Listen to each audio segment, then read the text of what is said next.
Good morning. It is my great pleasure to introduce you to Dai Rees, who is the director of the master's degree at the London College of Fashion on Fashion Artefact, a super interesting master's degree that I particularly wanted you to be aware of. So yeah, Dai, whenever you want. Okay, hello, and thank you for asking me to present today. I'd just like to start off the presentation first, just to give you a little bit of context about the university that I work at, and also a little bit of context about me and my connection to the university. I started as a student many moons back in 1989 at what was then the Central School of Art and Design. And the Central School of Art and Design was one of the London colleges which merged with St. Martin's College to turn into the Central St. Martin's College of Art and Design. And then them two colleges then formed what was then in the very olden days, what was called the London Institute. And the London Institute was made up of London College of Fashion, London College of Fashion, Central St. Martin's, and also that was a governed university which was supported by the Open University. So the university wanted to grow its self-regulations, and so it could award its own degrees. So it then merged from the London Institute into what we now know as the University of the Arts London. And that grew as a university to form the 6 London colleges that existed independently to form the University of the Arts London. And then 6 colleges were the London College of Fashion, Central St. Martin's, Chelsea College of Arts, Camberwell College of Arts, and London College of Communications, and Wimbledon College of Arts. And that were the main colleges that existed within London that were part of the art and design portfolio. Now, London College of Fashion forms one of the major aspects of the University of the Arts, and it's set across 6 sites currently across London, East, West, South London.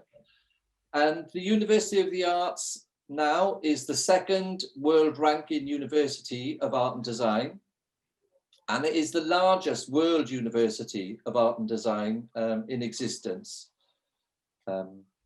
And London College of Fashion and the MA Fashion Artefact sits within 3 schools at London College of Fashion, which is the School of Design and Technology, the School of Media Production, and the School of Management.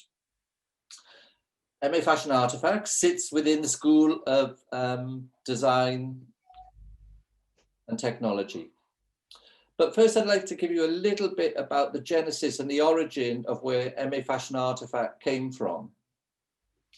It's important to know first that MA Fashion Artefact is the only course title of that title in world education. There is no other course in existence which is called MA Fashion Artefact. So it's extremely original in its context. But the genesis of the course began in 2003 when I was awarded a scholarship and a bursary for a 3-year practice-based research post, which was titled Patronage, Artist, Media and Audience, a Model for 21st Century. And what I wanted to do within this research project was to look at the possibilities of whether someone who existed on the periphery and within the main area of fashion, if they could be able to produce objects which sat and engaged culturally and socially through the gallery context, objects that questioned the value of fashion in a much wider context. So that project began in 2003 and ended in 2006. And accumulated into an exhibition, a solo exhibition that I produced, which was entitled Carapace. Now, Carapace was a solo exhibition that, with the support of the British Council and the Arts Council of London, a selected body of work that I produced over that 3-year period was toured across Latin America. It went to Venezuela, into Caracas, Chile, Santiago at the Museum Contemporary supported by the British Council, Mexico City at the El Eco Museum, Guanajuato at the Cervantino, where I represented the British Quarter for Fine Art, and then into London at the Royal Academy as part of the Aware Fashion Identity. Now, what was interesting for me about that project and the work that I produced within that period was, one, the work was all made from leather. It's semi-autobiographical, and it looks at the carapace and the skin that we house and how that can engage with an audience through familiarities. So the familiarity of the tailor and how something was produced, but then also through the notion of the mortician and the way that we all, as consumers of our life, end up on an autopsy table. So it was quite a profound, quite alluring exhibition that toured Latin America. What was interesting about it as a project, actually, which was that the idea behind it was to gather data and information from specific parts of Latin America and London, and hopefully Europe, where I could question and evaluate the idea of someone who existed within fashion could engage with a much wider community, but still engage with the notions of fashion in its widest context. All the objects that you can see in these images all have a relationship to the architectural space that they exhibited. So in the bottom left-hand corner, you can see the beginnings of an installation that I produced with these works in the basement of in Santiago at the Museo Contemporary of Art, where there was no light at all. So when you entered into the space, you engaged with the objects face on. And for me, that was an interesting approach, where usually fashion is seen as something which sits within the display of a shop. And I wanted to engage with the audience and the familiarity of these objects and how they sat within an architectural space in the environment to create quite claustrophobic, quite intimidating environments. And this grew really within my own practice later on to the way that I look at curating fashion and how that can be seen in a much more architectural context.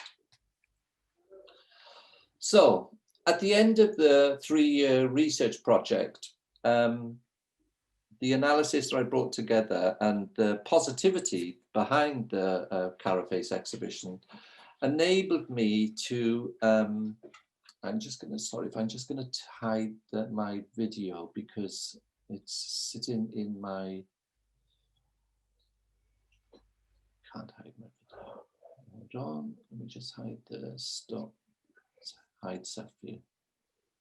So, is it possible, sorry guys, that you can hide your videos because they're going over my text? I can't see that. Okay, on your top left, you've got the possibility of, there's a little hide thumbnail video. Can you see it? If you put your cursor, your mouse up here, no, further to the right. Oh, hide thumbnail, got it, that's done it. Brilliant. Excellent. Okay, so students within Fashion Artefact develop both a comprehensive personal viewpoint on fashion and in its widest context.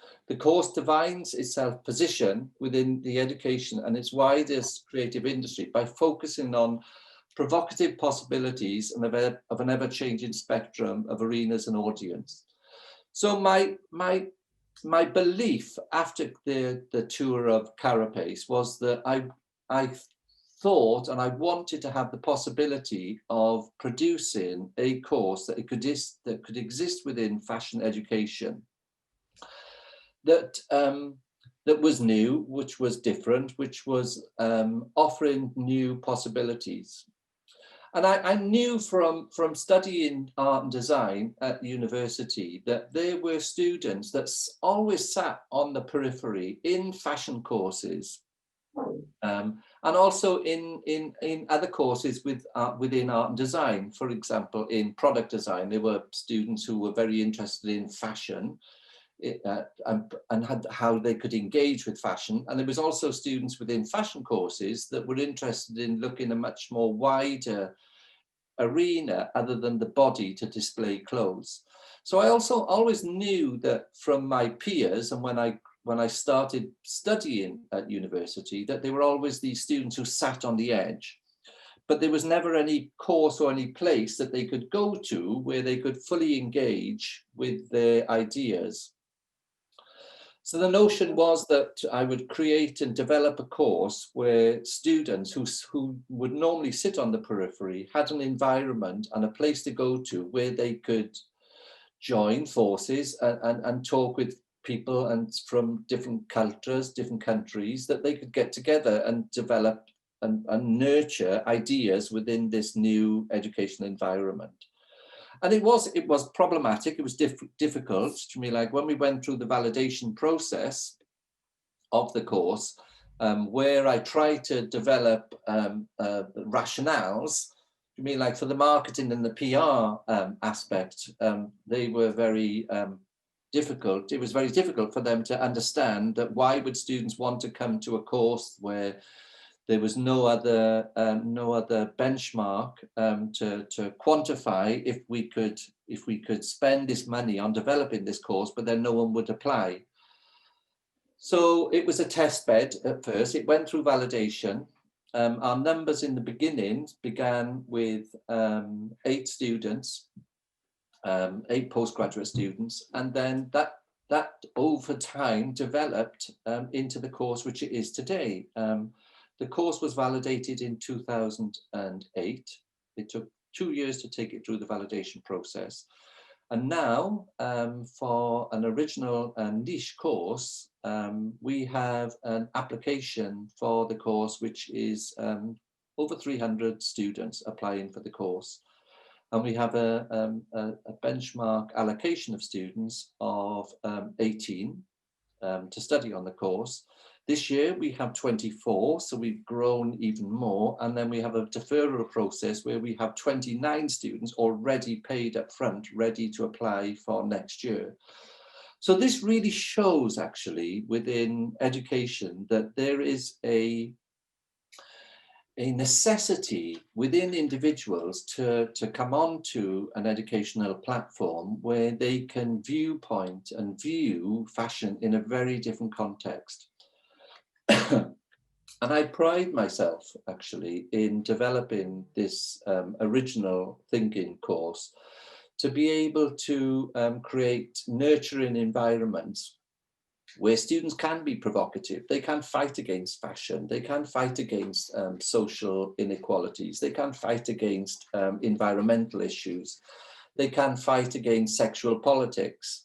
And for a course that has grown and developed, and I think for me that's one of the important factors and one of the influential factors that has placed this course now at the forefront of educational practice. But we believe in fashion that one of the most influential forms can be expressed within fashion is culture, serving as a reflection of our social behaviour. And we approach fashion artefact as a postmodern metaphor to what occurs in today's society. Consideration of the fashion artefact in its theoretical and social context allows us to gain the insight into complex underlying meanings that open up for discussion and contemplation. Graduates within Fashion Artefacts strive for perfection and originality in both the exploration and pursuit of material methodologies in construction and manufacturing, exploiting both handcrafted and new technologies. And I pride myself in both me as the course leader and my teaching team are all practicing artists and designers. And we are seen to be at the forefront of our research within studio practice. So a little bit about the course and how we create that environment. Like I said, we have a very international base of students. And for me, that is extremely important because that allows the cross-cultural referencing and ideologies from China, from Korea, from Colombia, from Argentina, from Europe, to be able to decolonize really our preconceived ideas of other cultural notions towards fashion, towards society, and towards political viewpoints.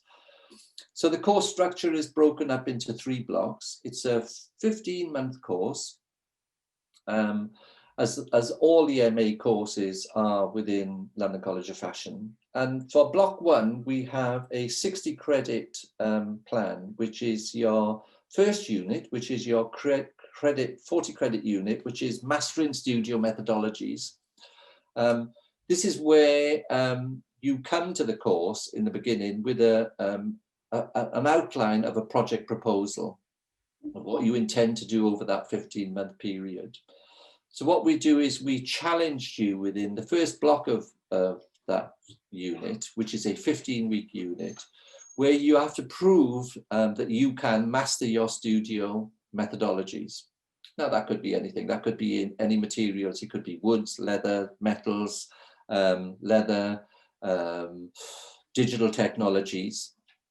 So over that 15-week period, you prove to us as staff that you can master your area of craftsmanship, understanding the many aspects of that process. Alongside that 40 credit unit, you work on what we call is our collaborative challenge, where we challenge you as an individual to collaborate with another student from another course or another person on your course, or an external person that or industry partner that you're working with.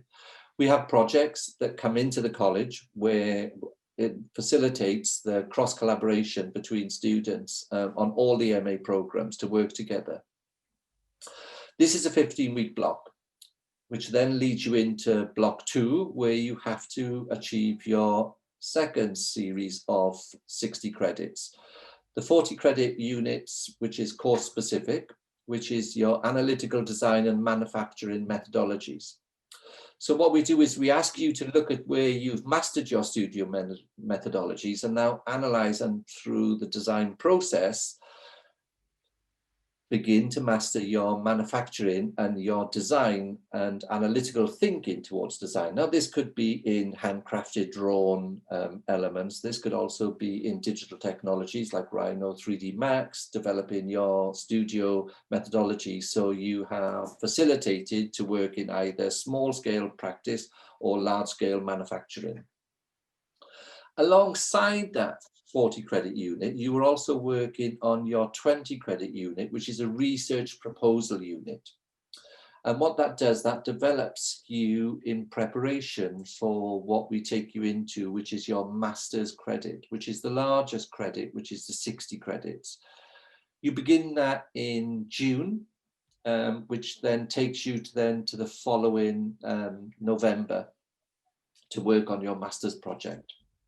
So these 3 blocks are all accumulate into one logic way of beginning your master's project when you start on day 1 at the college.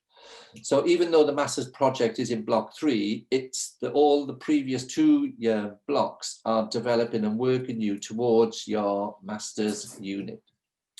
Now, as I said, the course was validated in 2007. And in 2 years ago, we were 3 years ago, sorry, we were offered the opportunity by the Venice Design and Architecture Biennale to showcase the work of some of our alumni and graduates who have left the course and gone on to be very successful in their own individual practice, or the successful applications of their ideas and thinking into industry. And so the intention was to produce a series of works over a 10-year period, and that 10-year period showcased, actually, and it was an interesting point actually for when I was selecting the work that I wanted to showcase, was that I then began to realize the themes that were existing over this 10-year period. And these themes, and let me find, did I miss a slide? Did I miss a slide? No, I forgot to put it in. Okay, so these themes that ran across these 10-year periods were fashion artifact as a political voice, fashion artifact in the context of design and technology, fashion artifact as prosthetics and performance, and fashion artifact as, my brain's gone. I've lost my thought process. Anyway, so I'll come back to that in a second now. So it's wasn't craft as well. Yes, sorry. Super Sorry. interesting. And it's always the most important one actually, which was the fashion artifact in the context of heritage and craftsmanship. Now, heritage and craftsmanship is very important for me, and I'll go through that when I show you the slides. But I've selected a group of students who reflect actually the notion of artifact as a political voice. And it's interesting actually, because these candidates that I've brought forward to evidence here are all female candidates and alumni who have all chosen to use artifact as a voice for both socio-cultural and sexual politics.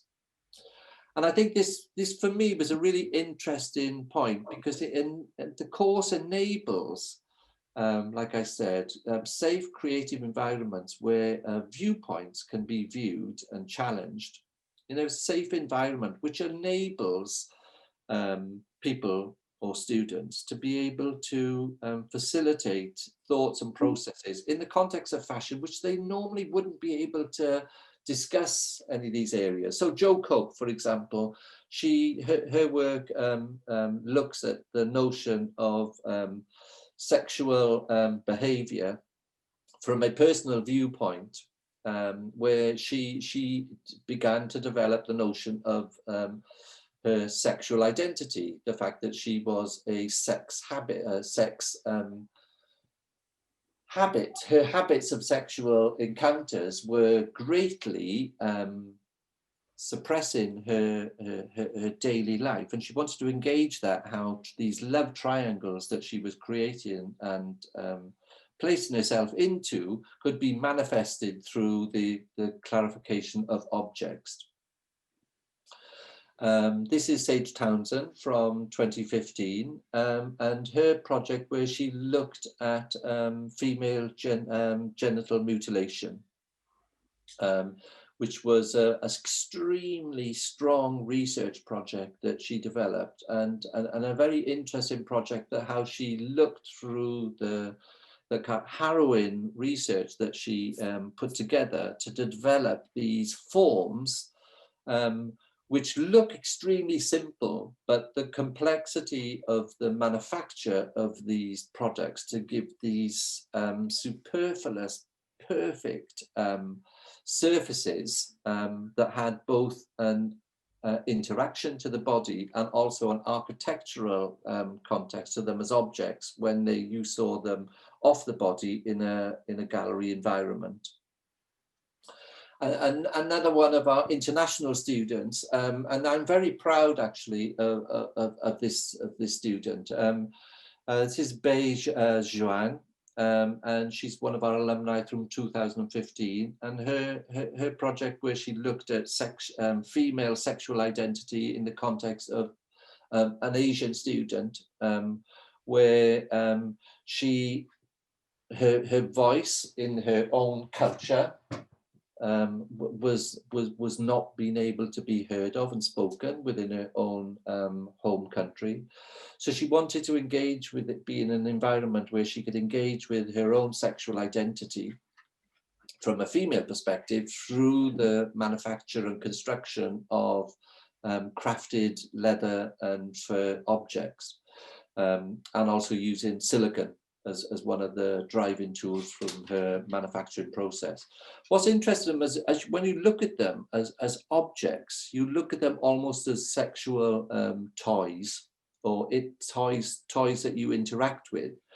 But if you, from an Asian perspective, when you look at these as objects, within their silhouette, you will automatically identify with them because they're all taken from early century Tang and Qi dynasty gongs, brass gongs that were placed in temples and in around China.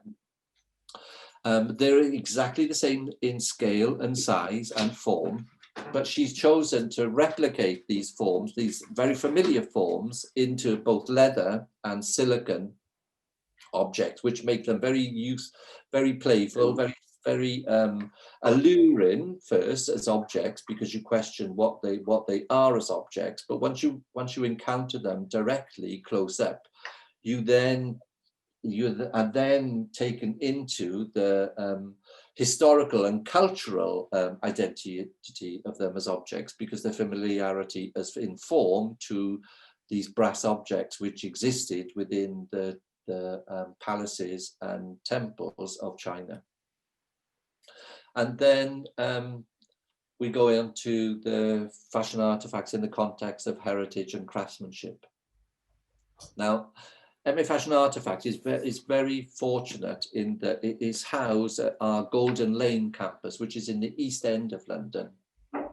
And we sit within a 3-story building of fully manufacturing machinery for both footwear and bags and accessories. And we are unlike any other university where we do not produce prototypes. We produce fully working products through the starting and finishing of the manufacturing process that would exist within a factory environment. So within our footwear and our accessories department, we have the ability to be able to design through manufacture and fully manufacture through the full process. And for us, that is fantastic, because this enables the exploration of material through both historical context of how something would be made, so our engagement with heritage, but then also the engagement of craftsmanship and the bastardization of specific rules and regulations that were historically laid down, and then the ability to be able to transfer some of these skills into quite complex manufacturing processes. This is Una Burke, one of our alumni from 2008. This was one of her master's projects pieces, where she produced these very life-scale models pieces, which were solely made from leather, using a technique that exists within bridal wear for horses. So she had the ability to be able to design and develop this different figurative autobiographical pieces that she placed around the body to do with social trauma that existed. A very interesting project. She was actually the second year of the course, which it began. Upon completion of the course, her work was skyrocketed, because It developed very strong visual identities. It was shot by many, many magazines. She went on to develop and work with film directors, where she worked on the Game of Thrones series. She worked on producing pieces also for many, many films, and also many aspects of the fashion industry, where they would use her for the NARS advertising campaign. Produced work for Madonna, Lady Gaga. So she set up her own business. She now lives in Ireland. She has a very successful business that keeps her going. And then this is Sarah Williams, who was one of my alumni from 2010. Her research project that she developed through the development of her individual program, through the course, where she was looking at traditional skills existing in British case making, which are quite different to the European and French method, and French and Italian method of manufacturing cases. And she came to the course with no leather skills at all whatsoever. And over a 14-month period, she developed these artifacts, 8 artifacts. So there was 8 pieces that each of the students have to produce for their master's collection, where, for example, the piece on the right, which is a large-scale trunk, where each of the drawers that open up from the trunk then form a separate case and carry case. The piece in the middle, which is the piece which sits on the side of a desk, where she was looked at the ergonomics and the design aspect of how a briefcase would be used, and how it could be manifest into a much more adaptable way for traveling into and out of work.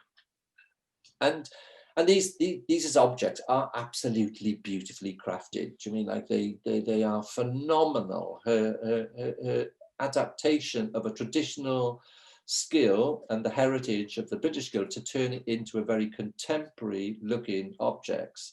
And she now successfully runs her own workshop in the south of the UK, where she runs workshops to develop and offer the skills of this lost and dying art into local communities. So these skills are not just for the design industry, but they're also for her local communities, where she wants to share and develop new skills to keep part of her heritage alive. And this is one of my alumni, Miria Pictart, from 2014. She came to the course from Estonia. She had been researching bookbinding, and bookbinding was part of her undergraduate portfolio of skills. And she wanted to produce objects and artifacts which we looked at and we engage with on a daily basis. So these are some of the pieces that she produced as part of a dressing table, set of tools and contemplation tools, where you engage with them fully as objects, but then also that your engagement with them as objects and the patina from you touching and holding these on a daily basis, how the objects change and developed. Beautiful, beautiful craftsmanship and understanding of craftsmanship. And what's interesting about this project is that she worked on both historical and traditional tools of bookbinding and leatherwork, but then also combining them with digital technologies of rapid prototyping and milling, where a lot of the superstructures are milled out from different pear woods and rosewoods, to then be combined and developed into both historical areas of heritage and craftsmanship with digital technologies. Miria left the course in 2014, and she was picked up straight away by Louis Vuitton, where she went in as part of their design team and working with them on leather accessories. She stayed with Louis Vuitton for 5 years, and now Miria is part of the design team at Bottega Veneta. in in Italy.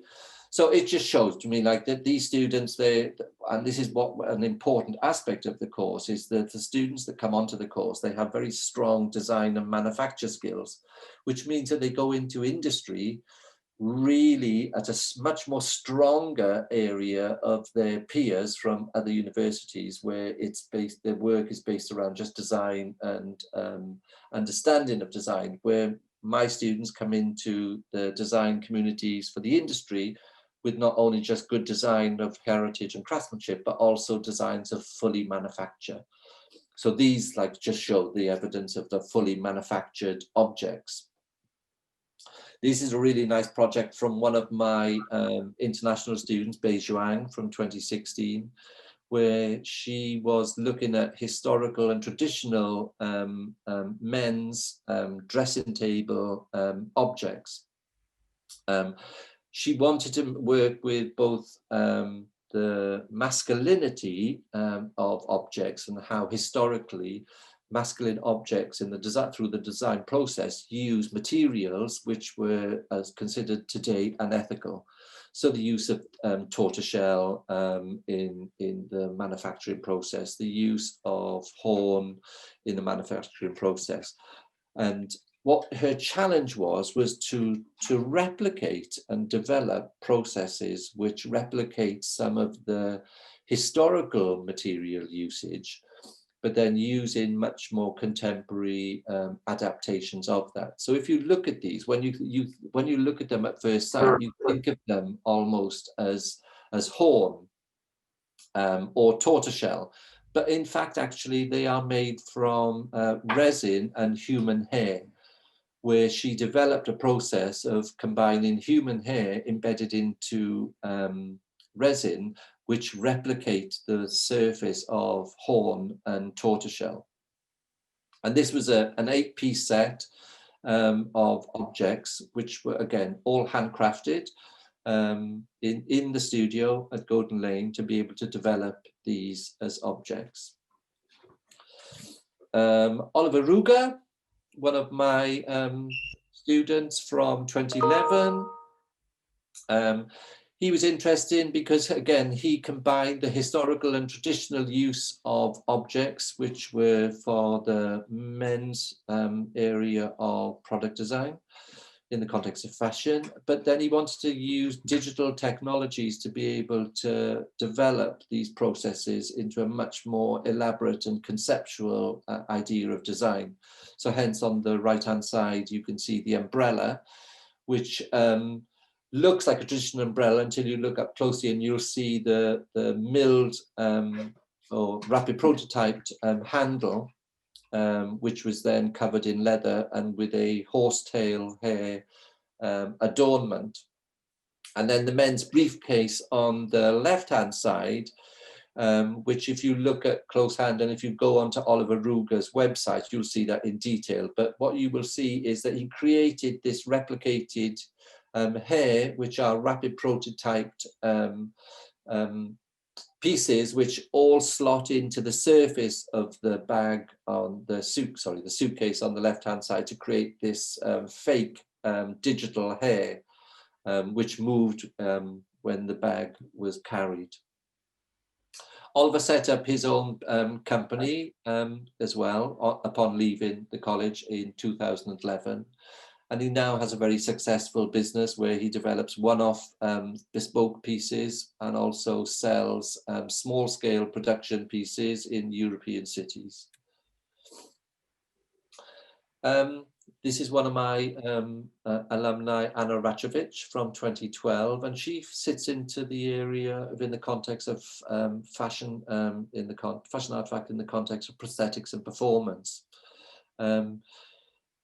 A very interesting student, Anna, is in the context that she's not interested in the fashion industry at all whatsoever. Her engagement within the course was to produce artifacts which developed a relationship to the human body, but then was disseminated through the notion of performance and dance. So the majority of Anna's work that she produced after leaving college, and she's still a very prolific maker and artist, who sits within the area of performance and contemporary dance. So she's worked with many international choreographers. She's worked with choreographers at the Royal Ballet, at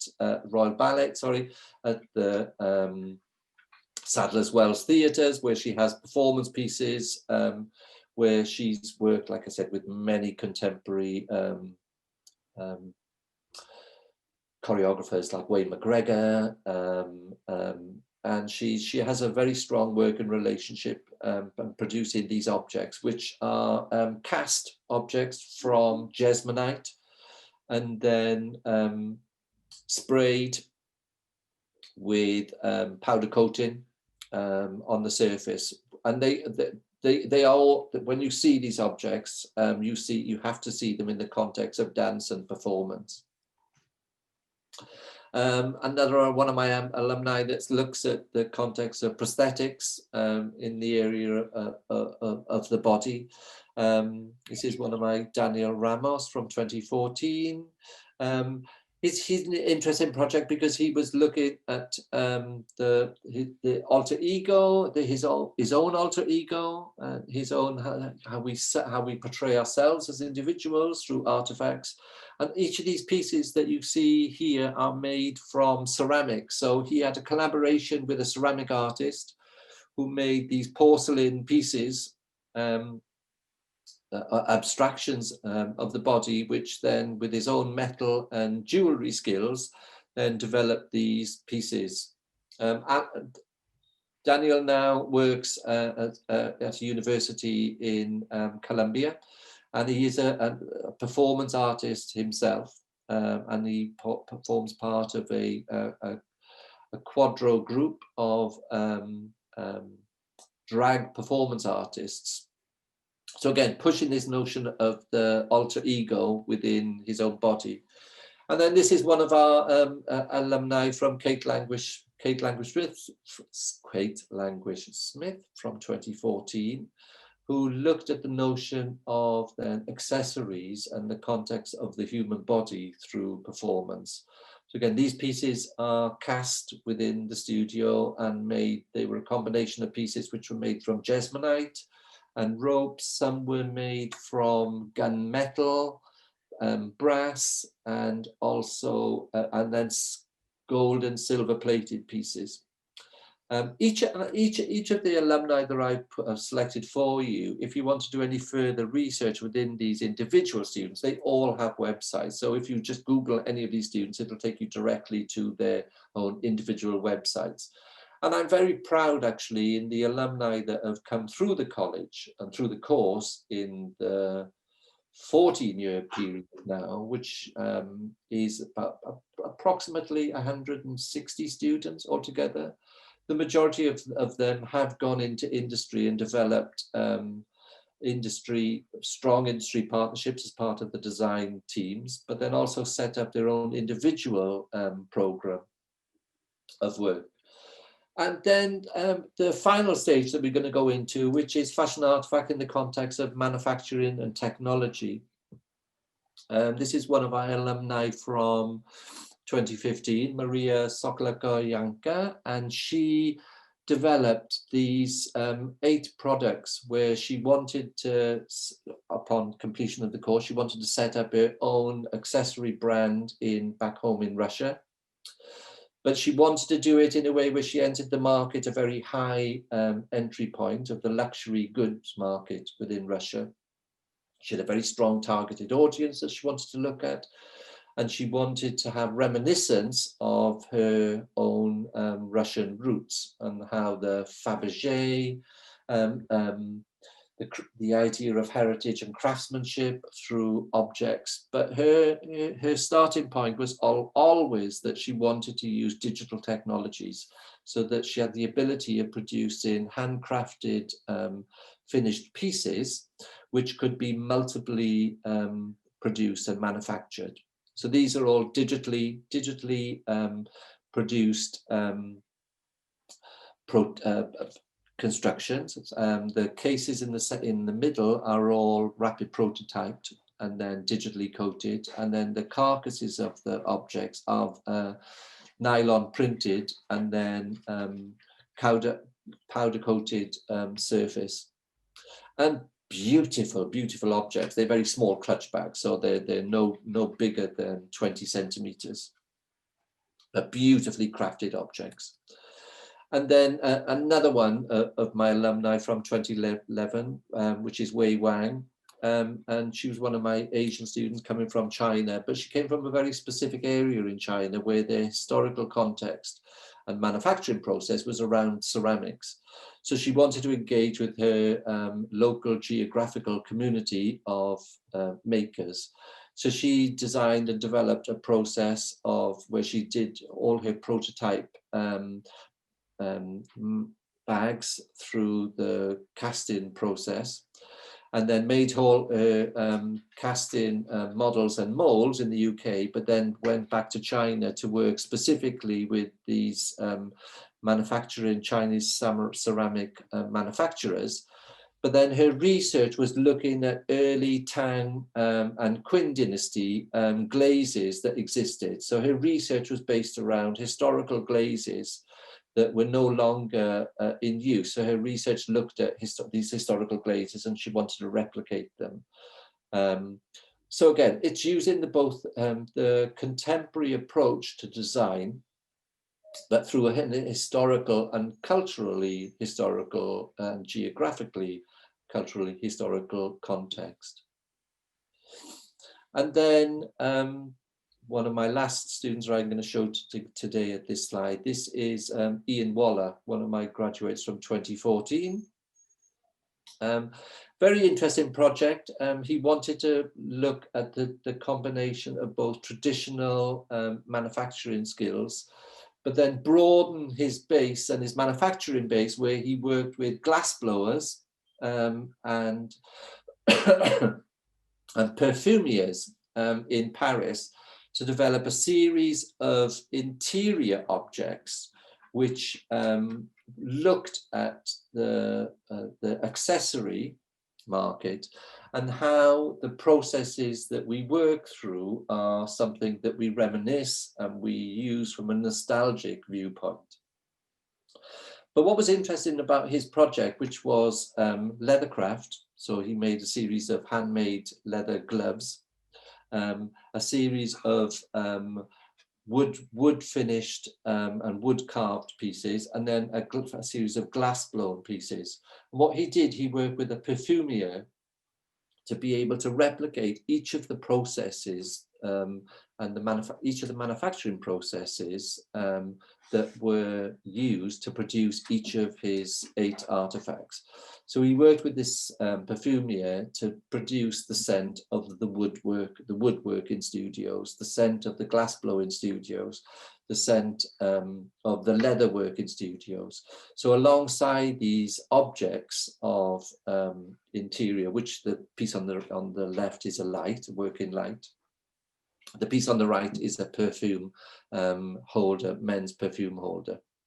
So it's a very interesting project because he came from a very sensory approach. Ian, again, the same as Maria, left college in 2014, and he also was picked up by Louis Vuitton to work in the small leather goods section of the design team.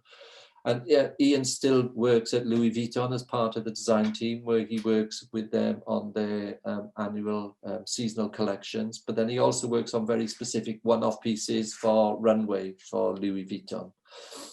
So a very, very strong application and development of work that enabled him to move directly into industry at a very high point of the industry, because he had brought very conceptual skills and development, and also developed an understanding of the manufacturing process of many disciplines like glass, like wood carving, like perfumier. And that offers the industry something really interesting within an individual person. So, for those of you who are interested in coming to study on this very original, very provocative course, we have to go through what we call the application process. And it's really important, and I'd really like you to take you through this application process, because it's not many people have this advantage of like me giving a presentation and telling you what we look for specifically within a portfolio. So for the application process, for selection for interview will be made on the basis of application, which includes all the following. A personal statement. So within the personal statement, I'm interested to know like where you come from, what region you come from. Is there anything specific within your region as far as manufacturing that influences and directs your thinking or your thought process or your making process? Are you interested specifically in anything from a different culture that you'd like to reference? So show me some of these references, show me some of these things. Take me into your world of where you grew up, where you develop your thinking process.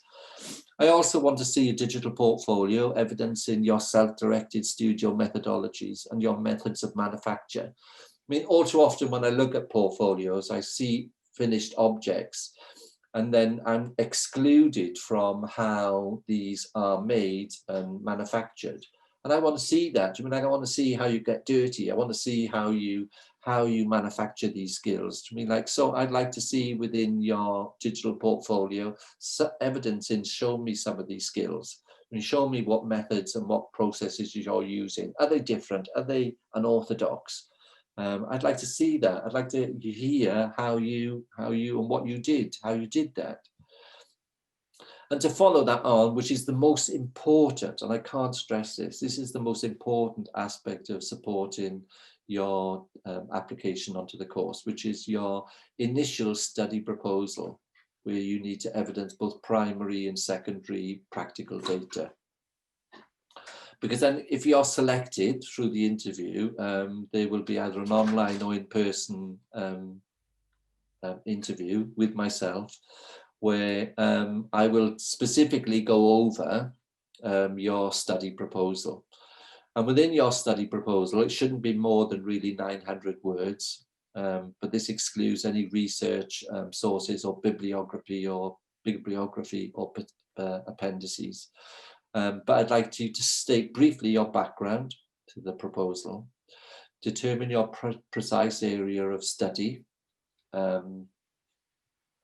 And when I say what your precise area of study is, show me, like, if you want to work within leathers or if you want to work within plastics, because you've already have that in your portfolio, or you've worked within digital technologies, you need to determine within this study proposal where specifically and what areas you're intending to work within. I'd like you to set out clearly and concisely your aims and objectives for your period of study. Tell me what you want to learn, what you want to achieve, why you want to do it. Do you want to go into industry? Do you want to set up your own individual design studio? I mean, let me know. I mean, that enables me to enable when we have the interview, I can precisely make sure that the interview is based around these areas.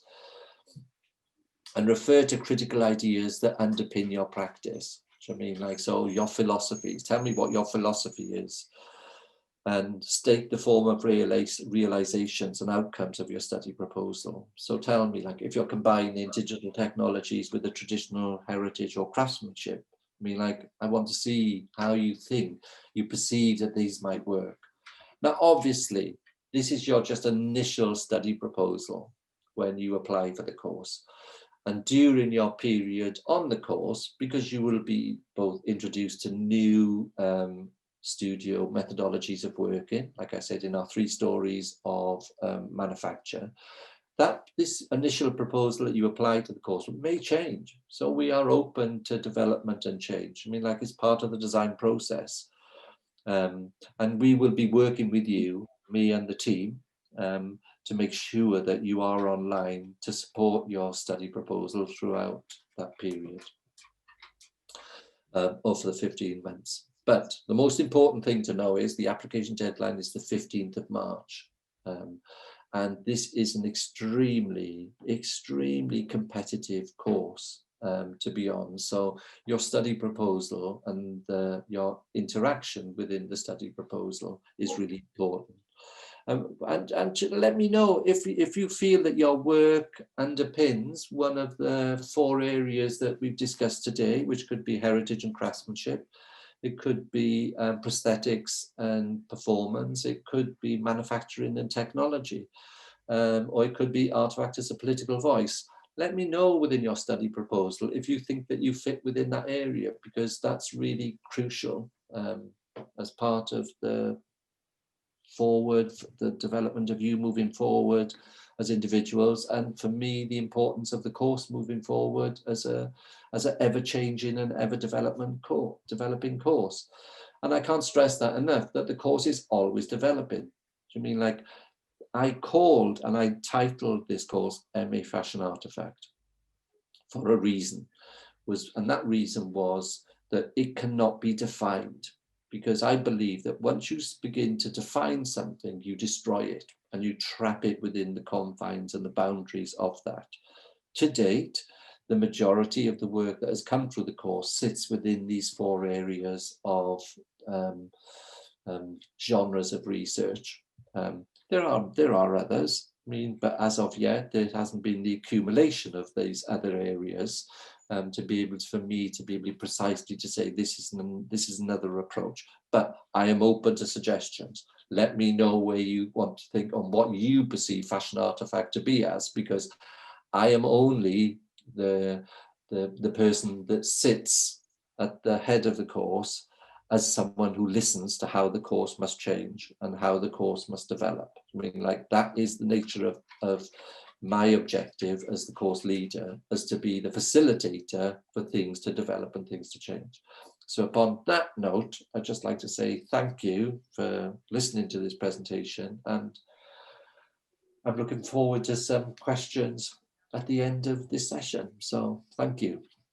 Dai, thank you so much. That was spectacular. It was so great to hear you present your master's degree and the work of your students, well, the selected work of your students.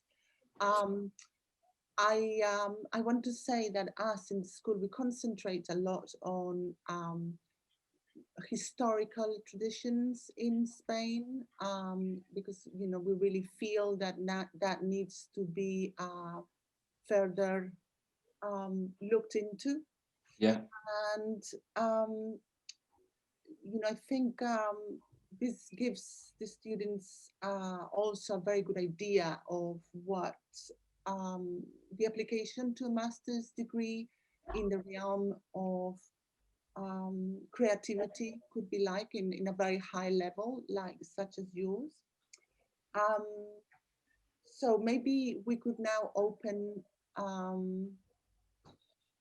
the session to questions. Yeah, I'm just trying to look. I'm just trying to see how I can open up everyone else's screen so I can see everyone. I can see everyone's mics. Oh no, because they have the screens turned off. That's why. Okay. They're probably going to be very shy, but pass the question.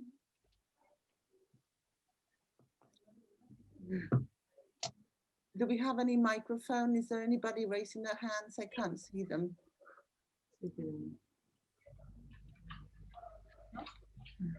So I think there are no questions.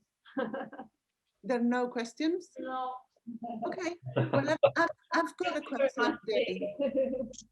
I've got a question. You know, I think, you know, many outsiders of the industry would probably find very surprising that students with such forward-thinking projects would end up being hired by, let's say, well, you've only talked about luxury brands such as Bottega Veneta or Louis Vuitton, but why would you think that such companies that are, you know, commercial companies at the end of the day would hire such forward-thinking designers?